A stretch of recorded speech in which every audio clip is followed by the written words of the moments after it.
கட்டைக்காடு பங்கில் முன்னெடுக்கப்பட்டு தவக்கால ஆன்மீக எழுச்சி திருப்பயணம் கடந்த பங்குனி மாதம் 9ஆம் தேதி ஆரம்பமாகி இம்மாதம் 12ஆம் தேதி வரை நடைபெற்றது.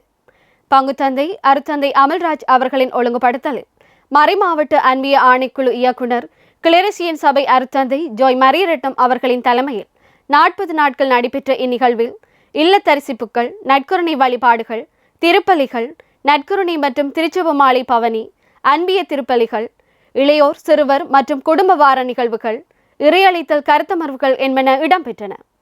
இறுதி நாள் நிகழ்வு 12ஆம் தேதி கடந்த சனிக்கிழமை கட்டைக்காடு கப்பலேந்தி மாதா ஆலயத்தில் நடைபெற்றது.